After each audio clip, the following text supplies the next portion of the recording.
Okay, hi there. It is an interesting day, and there's a lot of good work getting done. I'm getting a lot of work done, and it's nice because here's the thing: this whole construct of relations and relationships in acting is such an important part of acting. So, just quickly, very quickly, we're going to go through a list, and we are going to be very clear about this. There is, of course, a list about emotions list. There's an independent activities list, which is 1,100 different acting activities, and there's 1,200 on my emotions list, which is fantastic. So, relationship exercises. Obviously, it's when you want to be able to find what is an activated relationship. So, let me get that slide up. Now, here's the thing. It's simple. We're going to go through this rather quickly. And there'll be a few different segments of this, but this is my first take on everything. So it's out there because I know people need this stuff. They definitely need this stuff. Now, you could have different types of relationships, right? So you could be close friends, right? And obviously craft this up. So this is some of the starting ideas. It could be close friends. You could be boyfriend, girlfriend. You could be acquaintances. Now, if you're an acquaintance, now, what are you? Are you an acquaintance from a school, a social group, some sort of church, some kind of what? Where? Social club? The chess club? Where? Where are you? Where is the acquaintance from? Which is key because that helps you build your own creative story out for your acting classes, for everywhere. The next one is internet relationships. Now, the internet relationships there's hard contractor, web development, right? You want to be able to do internet matching, internet dating sites. You want to be able to get employee, right? Is it an employee that you have had online? Is this somebody that you can imagine in your acting classes and all this, or in your scene work, where you've got this ability to you have, I don't know, is it a webmaster that you've never met before? Right? So, because you imagine that whoever you're working with in your acting classes or in your scene, that the person is somebody that is literally your webmaster, and you didn't know, you've never met them before, and you find out for the first time you're about to meet them. That's an excellent relationship setup, right? So we've got the relationships. They have to be something that's active within you, first of all. You've got to be able to get those things activated, the actual relationship. Then you want to make sure there's a difficulty about the circumstance. And then simply, obviously, there's all sorts of criteria for these things, but you want to know the reason for having the relationship. Now, hopefully, you're in a situation where you're not using other people and you're not in a relationship where you're being used, or you're in a relationship where someone's using you, right? And that would be ideal or you've consciously crafted the exercise to be that way, which would also be fantastic because then you know for certain that that's an element in your work. So you could be that you have a problem with your web development page, or you have, or hopefully not, but I'm just saying, like, you could have a problem with your graphic designer and you fire your graphic designer. And next thing you know, your graphic designer shows up at your door, knocking on the door. Well, that would be a great acting exercise setup. So this is how we want to be able to start crafting these. Get a lot of ideas to be able to work with. And obviously, this stuff works for film, everything else. What's the next one here? Web graphic designing. You might want to have an internet relationship of a video editor, right? And let's say you've never met your video editor before in your entire life, and but you've worked with them, and you might or might not have actually seen them in person on a live feed. Maybe you don't even know what they look like. That would be even more interesting for your acting classes. So just before we go here, much further, I just want to remind everybody there is these incredible glasses that are in these stores. These are tinted glasses. The reason why I'm wearing these tints is because I want to be very absolutely sure that I can read longer with dyslexia. And there's just some of the books, materials, and PDFs that you can get from the website. And also, you can get some of the materials in the store. And this was the one I was looking for, which is the colored tinted glasses. And colored tint or reading tints is what I'm going to start calling them. Reading tints. They are incredible because you can get polarized, non-polarized, you can get all sorts of different colors, and there is an effect of color on the eye. And that is a big, big, big secret in the film industry, is the directors aren't just trying to look cool. No, they're actually working with polarized or colored tint lenses. And that's part of how they're actually seeing the contrast. Okay, so I said we were going to be quick here and work through this. So the next one I've got a list here, a short list of hard labor jobs. Okay, now you could be a co-worker for a hard labor job. You could be a concrete worker. You could be a construction worker. You could be somebody that holds up signs for electricians or doing electrician work for street lights or street lamps. You could be have a relationship that you can incorporate with one of these ideas. Maybe you're a labor worker and you're doing renovations on a project together. Now, these are incredible ideas to work with your acting, because you want to be able to look at this and say, look, this is an incredible, incredible thing to look at. Now, instead of just doing a relationship of a boyfriend, girlfriend, how about we build up this whole thing, right? You've got a boyfriend, girlfriend, or a girlfriend, girlfriend, or a boyfriend, boyfriend, or an all gender relationship, whatever it is. And you've got that whole thing, and all of a sudden you started doing a renovation project together. Now, look, this is another ingredient. So now you've added and constructed this realistic circumstance for yourselves that you can then build out your backstory, put all your motivation. Later, then you add your emotional preparation. See, the emotional preparation is something that you will actually amplify your work. Okay, so I would set up all the logical details, get all the reasons set up, understand exactly. Now you're working with relationships. You put the relationships, you start to construct some of these relationship ideas, right? Now, you've got a whatever type of gender, boyfriend, girlfriend relationship, right? Or girlfriend, girlfriend, boyfriend, boyfriend, all gender, right? There's a relationship there, right? And then you've got a construction of or maybe you got to do a demolition of a job. That's something that you craft. You craft that into your work. And when you craft that into your work, all of a sudden you've added another activated component. Okay, now listen, I know a lot of people, now most people, and I've been with some whatever people, it doesn't matter, but I'll say I've seen well over 30,000 acting exercises. Top people. Okay. And I've seen people when they're little babies or right after they've done all their nonsense contracting, back-end contracting. And then they've come into the acting classes and they've been given a part that they're going to have and they have to learn how to act. Okay. That happens all the time, by the way. So the reality of this is you're looking at this and you're actually not one of those privileged people. You're actually trying to work hard and actually trying to learn acting. And you're actually trying to work with real creativity. Well, this is the way to do it. You want to build up these relationships. And you build up these relationships. Now, most people say that they want to just play a relationship. They play a relationship, and they're in a situation where they say, well, they're going to be, in a situation where they just play up a relationship, right? And they know the circumstances, and they're just going to go and act it. Okay, well, that's an option. You can choose to work like that. But the reality that I'm trying to get is I'm trying to work with you so that you build up an activation after activation after activation. So your work and talent actually expands.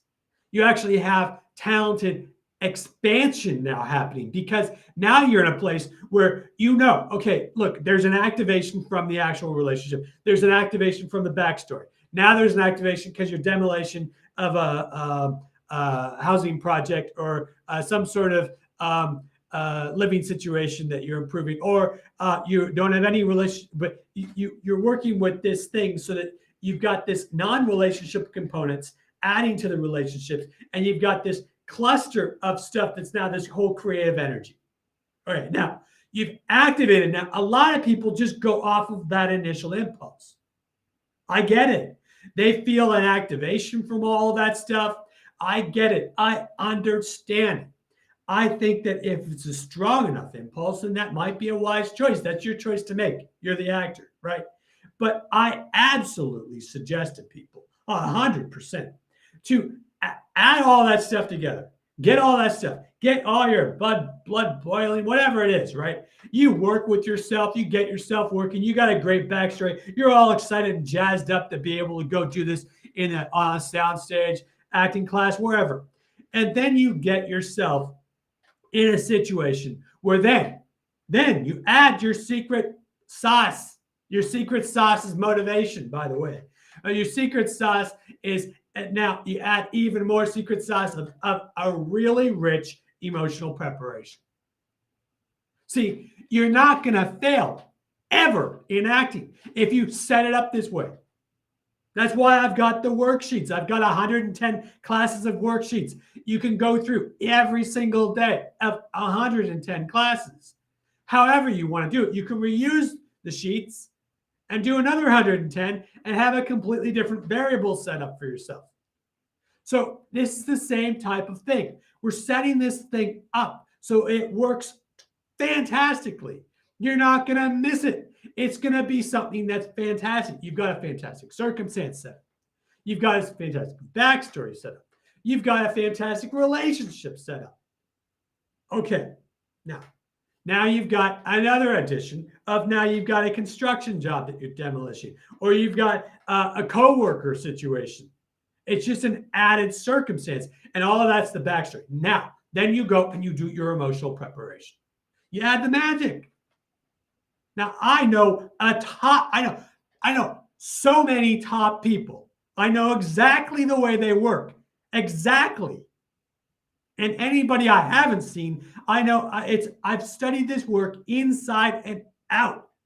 I'm not bragging. I don't care about all of that nonsense. All I care about is the work.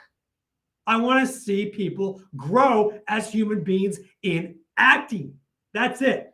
So the reality to this is now you're in a situation where you've added all of these components, including relationship. You're not going to play your relationship any longer in your acting classes because you've now developed, you're adopting the process that I'm actually talking about. Now, I've seen so many teachers teaching this work. I've never seen anybody teach it this way. That's why I'm teaching it this way. This is the way to be able to learn it and catapult your talent, which is the only thing that matters. None of that nonsense of any of the politics or any of that stuff makes any difference. Eventually, somebody will find you, even if everybody's against you in Hollywood. And believe me, there's a massive amount of politics that go on. And the reality of all this is it matters because your only thing that matters is your talent. Now look, you go into this situation where you add all of this stuff up and then you still emotionally prepare. You're going to put yourself, catapult yourself into your imaginary circumstance. Catapult. You know, there's a video I've got that's called Imaginary People. It's not a stupid video. It's actually how, when you walk into a casting office, all of a sudden they tell you, oh, by the way, you've got an X. Like, I do. I don't. I mean, yeah, I have an ex, but I mean, broke up under good terms. I wasn't upset. I know. Or there was stuff I found out afterwards I didn't know about, but it was nothing to do with me. I wasn't, it was nothing weird. But no, this is what they're saying. They're saying you want to have an ex, and they want you to have an ex that has a terrible backstory. Well, you've got to go in and create that. And the more you have in your actor's toolbox, your actor's emotional toolbox, the more you're going to be able to have great acting auditions.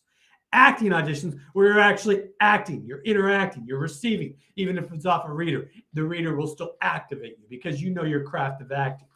All right, let's work on this. So you could be housemates. Okay, now your housemate might be lying about you being in a relationship. Believe me, I know this one.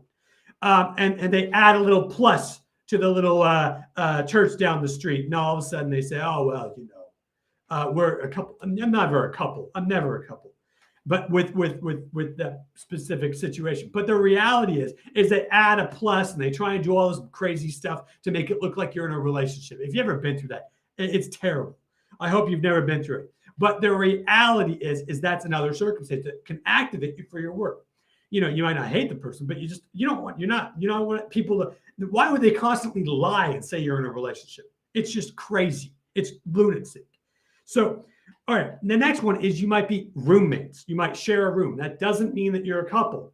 It doesn't mean you're a couple unless it's part of what you craft out within your relationships. So it is absolutely essential. Now, you might be a classmate. Now, you might be an acting classmate. That might be your circumstance. Maybe it's a classmate of algebra. Maybe it's a university. Maybe it's English studies, right? Maybe you're a foreign language student, and maybe you're going to do one of these French immersion program situations or whatever country, right? And you're going to go and you're going to be able to immerse yourself within a certain environment, right? Or a certain language. That would be excellent. It's excellent, excellent thing. So that would be an excellent one. You might also be learning English as a second language. That might be a class that you can agree that you took together, right? Now, it could be a baking class. You could agree that your relationship is somewhere where you met, that there's a relationship that started with some specialty course, like an archery course, or you met at some sort of sports camp or league or group or field, playing pickup, football, hockey, soccer, whatever it is. Okay, so you get it, right? You get it. It's important to build out these relationships. Now, you might be in a parent relationship. Now, this is interesting. Now, you might be a parent and not even know you're a parent, right? Maybe you're a parent and it came from an imaginary circumstances, of course, right? All of this is imaginary circumstances. And the reality is that you get with the parent and you're now a parent. Now, how does that affect? Now, let's say you're both parents, you and whoever your scene partner is. How does that affect? How does that affect your work? Let's say you're both grandparents. Now, if you're over the age of 40, you might be a grandparent. So it is possible. Or even 35, you could be a grandparent. You could probably be a grandparent a little bit younger, but that's probably about it. About 35, 38 would be normal to be at the early grandparents, right? And then another one is you might be an artificial insemination birth parent. Now, you could set up an entire thing. If you want to contact me and help get some help on this, let me know. But basically, you've never met your artificial insemination parent, right? And you were dating, your mother dated somebody for whatever geopolitical reasons or whatever reason, or realistic reasons. And all of a sudden, you want to meet your actual artificial insemination father, and you find out that your mother terribly lied to you. Now, that's an excellent imaginary circumstance for acting exercises and for classwork and for film works and all this stuff. You might be in a situation where you're a sibling. Now, a sibling is interesting because there's many different types of siblings. There is adopted siblings.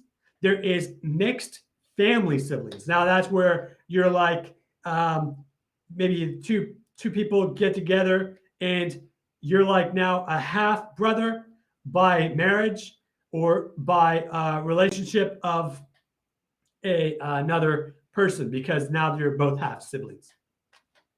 You're not a full sibling, but you're a half sibling. I think there's some also that you could also be that you're birth siblings. And let's say you're a birth sibling of another person that is a birth sibling, but you've never met your birth relative. Maybe they grew up in a different state or a different county or whatever. All right. Now that's another interesting dilemma that you can add to yourself to be able to build out relationships. All right. Next one is that you are in a cheating love affair and you are in another relationship. That is an excellent, excellent.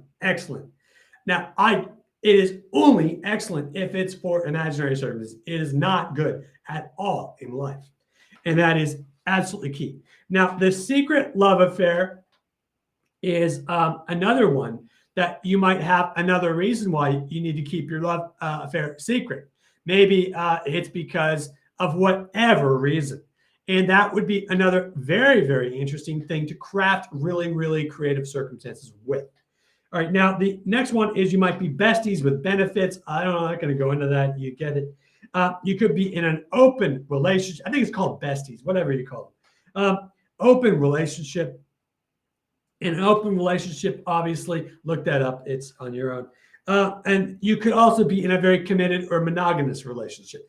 And there could be some sort of trust issue that you could be very solid on. And then there's a change. And obviously, this is only for imaginary circumstances. All right, now the next few, and then I'm going to wrap this up. I want to do something short, get this thing through. So finance. You could be you could be in finance together. That's another one that's a separate. That you could be a fiance, and you could be a fiance, and that could be a great opportunity to build up a really creative and realistic backstory. Now, you could be a fiance of any gender, right? And work with that and be able to work with it. You never know what part you're going to need to be able to do when you do acting. You never know you might know, but it depends on you want to specify what parts you want to have, obviously. But sometimes you'll be surprised. People will be like, well, can you try such and such? You'll be like, sure. Or you'll be like, no. So you just decide. All right. Even in the casting office, you don't have to do every single thing that they tell you. Now, the next one is interesting. You could be a newlywed. Now, you could be a newlywed. It could be a gay, straight relationship, whatever it is. You could, then the last one I'm going to mention here, and then this is only a part of the work I've done here. A part. Okay, there is a lot more work. And I'll do the other ones. I have to do some. I have to figure out how to be able to get all this stuff. But as long as it's out to you, and the ideas are fresh, it's great. So the last one is that your shared benefactors this is totally, absolutely imaginary. And that might be something as well. Now, it could be that you're fighting over, it could be your siblings and you're fighting over something, or you're, in whatever kind of circumstance, another interesting thing. So look, let's recap this very quickly. The reason to be able to add a relationship. Okay, now you know that the relationships are going to activate you. That's what they do. Now, if you choose to go off the spark of the relationship, you may end up playing the relationship idea. Okay, now I don't know anybody who said that before. But I know for a fact that that's my absolute opinion. That is, you want to be able to look at this very simply. If you go off of the impulse, right, of a relationship, you may end up playing the idea of the relationship. Now, this is important enough for me to write in.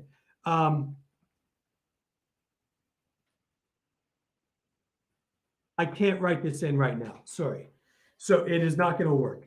But the reality is still what I'm saying is true. I'm still trying to figure out some of these channels things. For some reason, a couple of different ones came up. So what's key about this is you want to be able to not play the idea of the relationship, although you want to interact with it. See, interaction is totally different in acting. Interaction is this incredible thing that is this ability to be able to have unexpected responses Unexpected. You don't want, it's not expected. You don't know exactly what the response is going to be. Look, you go and meet a web developer that you've never seen before, but you've worked with or for like 10, 15 years. You've never seen them before. What's the experience going to be like? You don't know. That's the point. That's the whole point of the whole scene. You want to be able to have it be a discovery. That's exactly the point of it. It's exactly the reason why audiences want to watch your work, is because there's something that's being uncovered. So if you go off the spark of the actual relationship, then you're in a situation where you might be playing the idea. If you go and get all this stuff collected the way I'm saying it, then you go and you do emotional preparation on top, and then you activate your emotion. Then what will happen is your emotion mixes with all of your imaginary circumstances. It's striking you. You might even have visceral responses to it, which is fantastic. And then what will happen is you'll end up being like this incredible, like activated being, which is the being side of acting. There's the being side of acting, which is the emotion, and there's the doing side of acting, which is the interaction, right? Acting is activation. You work with your activated emotion, and then you've got something really working for you. And then you work, you go to the door, you walk into the scene, and all of a sudden, all you got to do is receive the other person. Now, everything starts happening automatically that way when you trust that technique. This is the key. So you do the same thing with relationships. Now, you choose. Is it a strong enough impulse to go just off the relationship? Then you're going to have a tendency to play the relationship idea. Right now, that's just the way it is. All right, so look, let's wrap this up. It's very, very good. Get some of these colored tint glasses to read longer, and work with colored tint glasses, because you can see the contrast differently when you're working with colored, with reading tints. So it's fantastic. Also, look at this. This is fantastic. It's an emotions list. It's an emotions list, which is fantastic. I feel like Fatty when he got pulled off the stage, trying to finish off his performance. I'm making a joke only. Look that up. It's actually an interesting story. Now, activities worksheets are $11. It's 10 cents a class. I'm telling you, it's only 10 cents a class, and you can literally never run out of acting ideas. And you can get to links directly to products that you can then do all sorts of other research on and buy the product, and that will help you out even more. So it's fantastic. All right, now what else? Help me. This hopefully one day will become a bestseller. Okay. Now look at this, and absolutely improve yourself, and absolutely be alive in your acting. And this is how to be able to do it. Listen, I've had a lot of fun today, and